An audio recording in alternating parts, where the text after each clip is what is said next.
Bonjour Frédéric, comment vas-tu? Bonjour Anne, ben ça va très bien, merci. En tout cas, je suis ravie que tu sois là et nous allons découvrir quel a été ou quel est encore peut-être ton silence. Peux-tu nous raconter l'histoire de ton silence? L'histoire de mon silence a commencé quand j'étais adolescent. C'est un silence subi. Alors à l'époque, déjà à l'école primaire, j'avais une institutrice, encore moyen première année, qui nous donnait des coups de pied aux fesses lorsqu'on se trompait, lorsqu'on passait au tableau et qu'on faisait des erreurs. Donc ça crée quand même pas mal de traumatisme chez moi. Et je me suis retrouvé au collège où j'étais assez réservé. Et à côté de ça, il y avait de grosses disputes à la maison entre mes parents, ma sœur et des disputes. Donc forcément, moi j'étais dans ma chambre, je me réfugiais dans ma chambre, j'entendais que ça hurlait. Là, c'était une période où j'étais très seul parce que personne ne m'a jamais demandé comment j'allais moi, ce que j'en pensais, ni rien quoi que ce soit. Donc les échanges étaient quasi nuls avec mes parents, on va dire. C'était très peu de communication.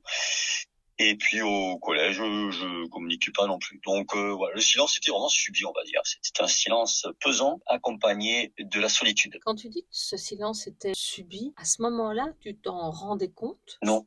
Ce que j'arrive pas à comprendre, c'est qu'il y a quand même beaucoup de bruit, beaucoup de violence autour de toi, que ce soit par tes parents, par les disputes, par la violence à l'école. Ça se marquait comment? Est-ce que c'était uniquement par la solitude ou il y avait d'autres choses dans le corps ou dans les pensées? Alors c'était plus une fuite. Donc dès que je pouvais, je prenais mon vélo et j'allais voir mes potes qui jouaient au football. Et je sais que j'allais rencontrer des amis avec qui j'allais pouvoir taper la balle. Ensuite, comment ça traduisait, c'est quand on me pose des questions, notamment quand on me posait des questions, je répondais de manière très succincte parce que je n'étais pas habitué à être écouté et entendu. Comme je n'étais pas habitué à cela, le fait qu'on me pose des questions, ça j'ai l'impression de n'avoir rien à dire. Et quand on s'intéresse à moi, c'est curieux. Donc, quoi dire? Des réponses succinctes. Oui, non. Je ne développais pas forcément mes propos. Puis après, dans le corps, je ne me souviens pas. C'était vraiment plus par les pensées. Je sais qu'après coup, ça s'est traduit par justement par le fait que quand il y a des disputes ou il y a un conflit, j'ai tendance à réagir comme un animal au milieu d'une route et ébloui par les feux. C'est-à-dire que je suis paralysé, c'est-à-dire que je n'ai pas appris à m'exprimer parce qu'on m'a jamais donné la possibilité de le faire. Donc je sais pas comment réagir en fait, tout simplement. Donc, si je comprends bien, le silence, en tout cas ce silence-là, t'a mis dans l'isolement, dans le manque de réaction. Donc, normalement, un humain, quand on a peur, on ne reste pas, comme tu viens de le dire, figé. On a une réaction de fuite, logiquement. Et toi, il n'y avait pas de fuite, il y avait vraiment une sidération à chaque fois. Ouais, on peut parler de sidération. Alors à chaque fois, je ne sais pas, mais c'était ça, c'est-à-dire je ne bougeais pas. Déjà, je restais dans mon coin, je ne faisais pas de bruit, je ne faisais pas de vagues. Et cette sidération, c'est comment réagir. Alors, comme tout être humain, bien sûr, j'ai des émotions, mais je ne les ressentais pas. Ou en tout cas, je les étouffais. Donc j'ai l'impression de ne pas avoir d'émotions. Et d'ailleurs, encore aujourd'hui, parfois, j'ai du mal à poser des mots sur mes émotions et parfois même à me connecter à elles. Donc ouais, ce côté sidération, mais ça me permettait de me protéger aussi, de ne pas ressentir. Donc, ce que tu es en train de nous partager, c'est que si parmi les gens qui nous écoutent, si eux-mêmes auraient des difficultés émotionnelles, être silencieux, si je comprends bien, parce qu'il y Oui. avait trop de bruit, est-ce que ce serait déjà des signes où il y aurait peut-être quelque chose qui ne fonctionne pas? Oui, après ça peut, alors quelque chose qui ne fonctionne pas, qui ne fonctionne pas dans les relations avec autrui, Oui. au-delà de ça et au-delà de soi-même. Et là-dessus, alors je me fais accompagner par un thérapeute sur le sujet qui me permet de me reconnecter justement à ce passé-là et à mettre en lumière que ce que j'ai vécu, c'est pas quelque chose de normal parce qu'effectivement, elle a su.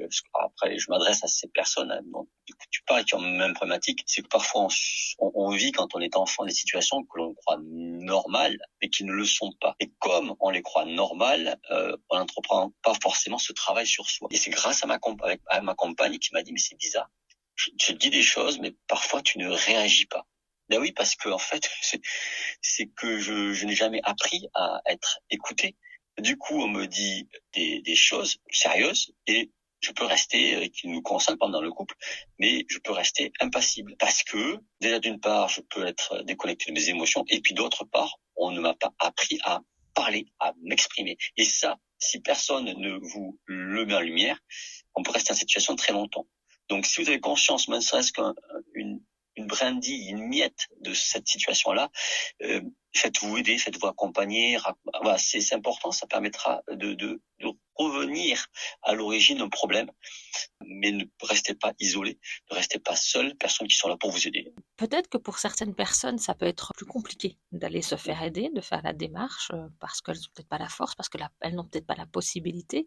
Quelle serait pour toi la première démarche, sans peut-être la mettre en danger, mais là, pour commencer à libérer le silence? Pour moi, c'est d'aller dans les environnements, dans les lieux dans lesquels on se sent bien et en confiance, premier point. C'est-à-dire faire l'activité qui nous plaise, même si on l'a jamais tenté, essayer d'y aller.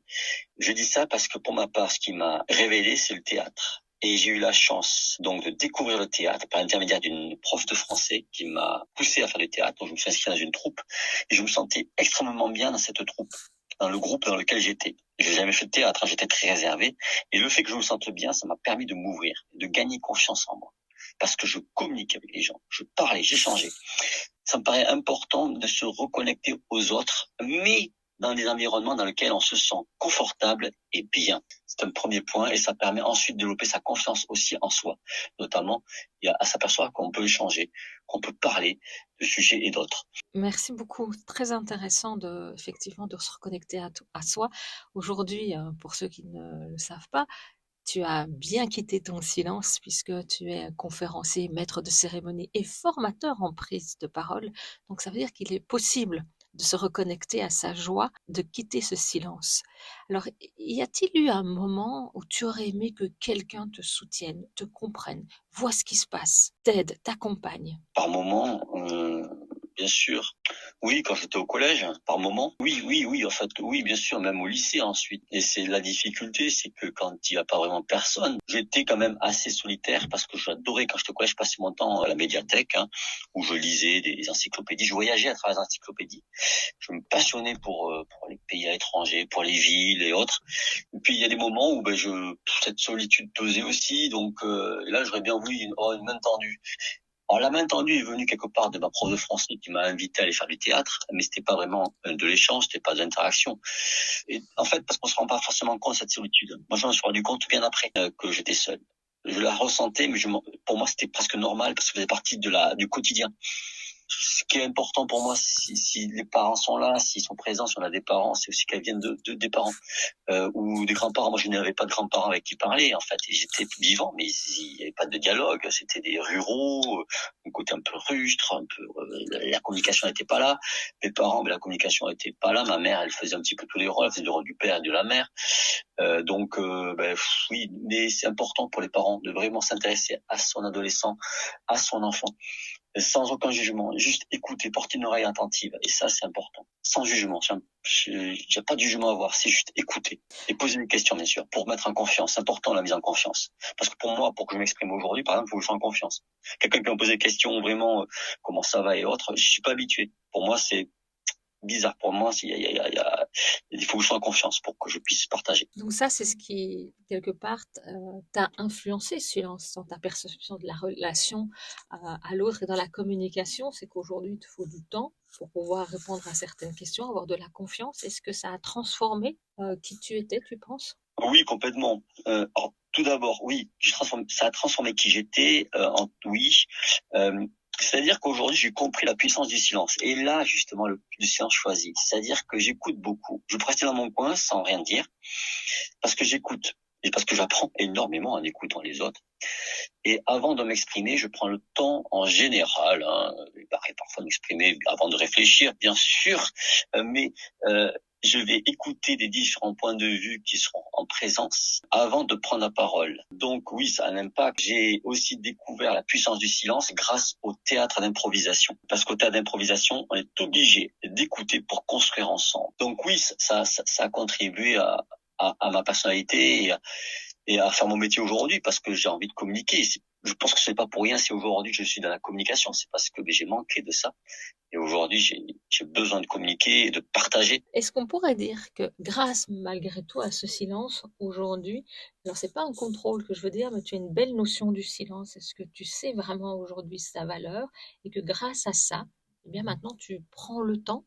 Est-ce que c'est devenu positif? Oui, il y a une partie de ce silence qui est devenue positive.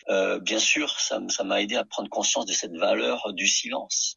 Parce que j'adore être dans le silence. Et le silence, pour s'en rendre compte. Aujourd'hui, mon point de vue est que nous sommes dans une société trop bruyante. Tout le monde nous parle de tout, sans forcément connaître le tenant et les aboutissants, sans forcément écouter sur tout ce qui se dit et enquêter, rechercher.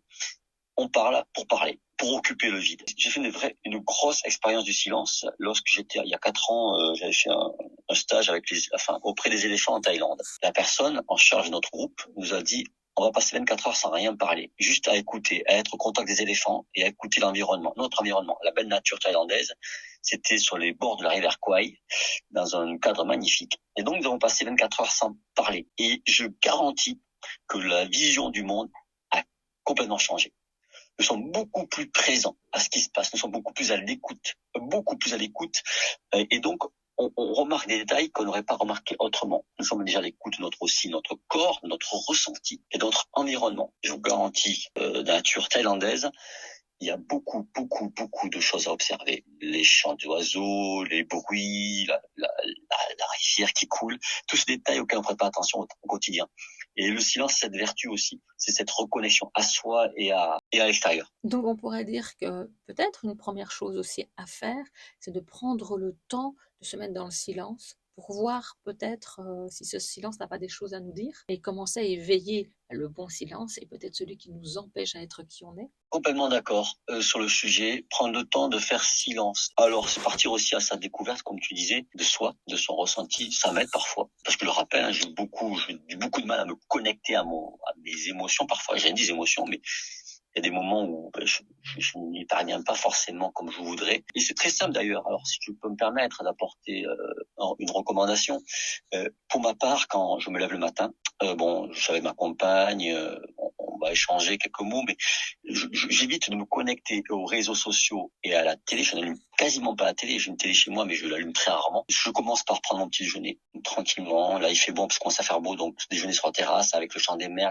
J'adore le chant des oiseaux, le chant des mers, c'est extraordinaire. Et ensuite, je fais un petit peu d'activité physique, 10 minutes, de la méditation pendant un quart d'heure. Et tout ce temps-là, je ne me connecte pas du tout à mes mails ni aux réseaux sociaux. Et c'est le silence. En silence, tout est relatif, bien sûr, parce que je peux échanger avec ma compagne, mais voilà, ça reste posé, calme. Ce sont des moments qui permettent de commencer la journée en douceur, et ce sont des moments que je me réserve. On peut facilement se réserver des moments, facilement entre guillemets, tout dépend dans quel cadre on vit, bien sûr. J'ai conscience que tout le monde ne peut pas se permettre d'être dans un environnement très calme. J'ai la chance de vivre avec ma compagne. On n'a pas d'enfants qui s'agitent ou enfin qui ont besoin de communiquer aussi. Mais je profite de ces moments-là, justement, de cette situation pour me connecter à ce silence. Ça peut être prendre mon vélo et aller dans la campagne et pareil, me poser et écouter les arbres et autres. Donc oui, c'est important, c'est même vital pour moi, le silence. Je reviens sur quelque chose que tu as dit tout à l'heure par rapport au silence. Tu disais qu'il y a un silence, voilà, aujourd'hui qui est géré, mais pas tout est silence. Il y a encore un qui se trouve un peu dans le vide. C'est lequel et pourquoi? Et c'est cette partie, notamment lorsqu'il y a des conflits autour de moi. Je sais que, par exemple, je devrais m'exprimer. Peut-être pas sur le moment, je ne sais pas, en fait, parce que je doute, est-ce que c'est vraiment mon histoire ou pas? Mais surtout, c'est que je ne sais pas quoi dire.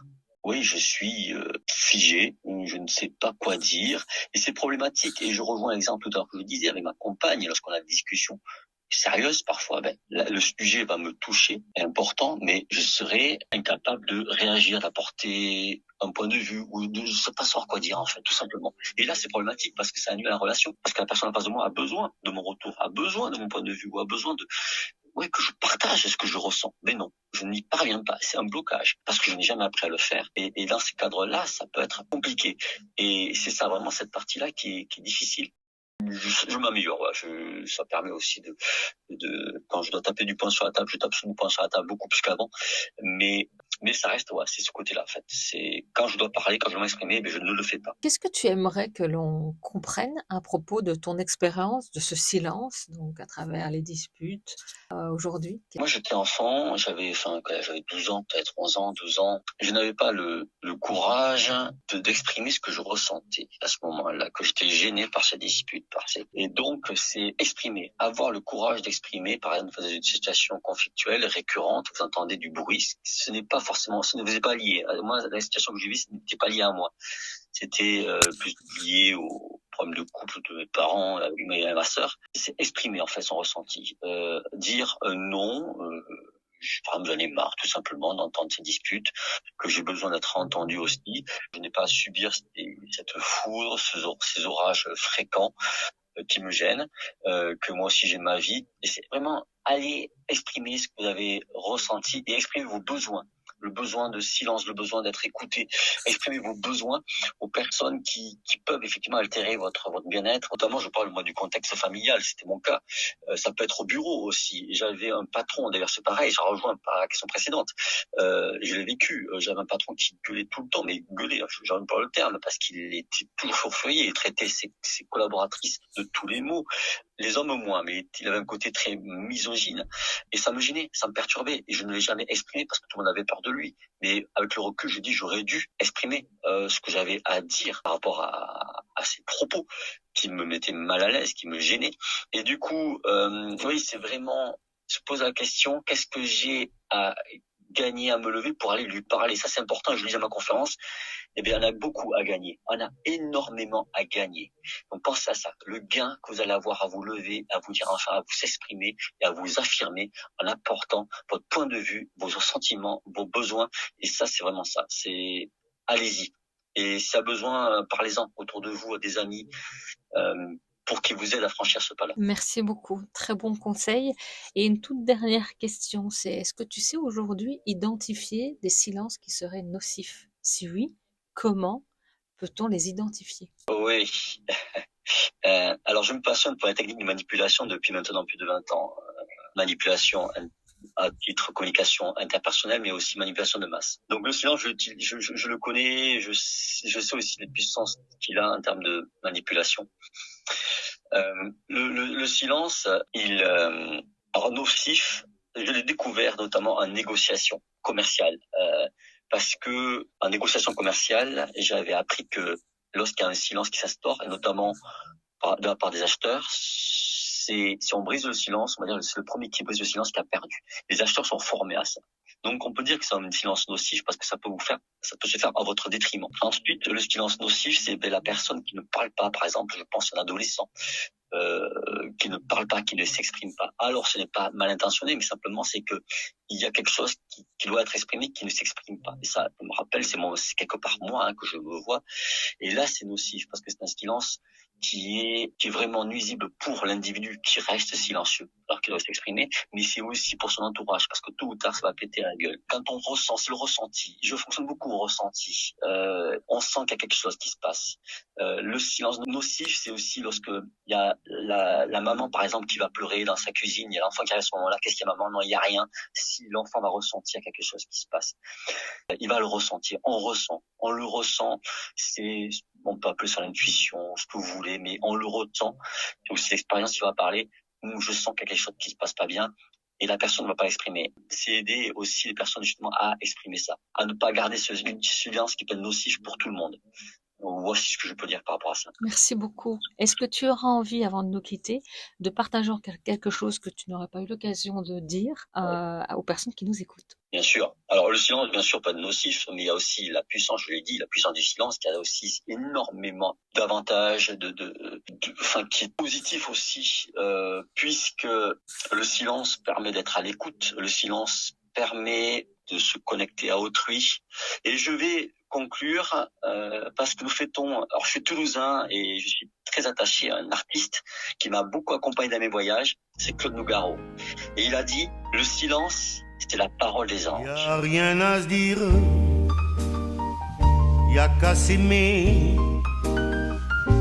y a plus qu'à se taire, qu'à la fermer. Eh bien, c'est une jolie conclusion. Merci beaucoup, Frédéric, de nous avoir partagé ton silence, de nous dire surtout qu'en fait, il est possible que ça devienne une force et qu'on peut en faire un métier aussi aujourd'hui de ce silence qui s'est transformé en prise de parole et en puissance du silence.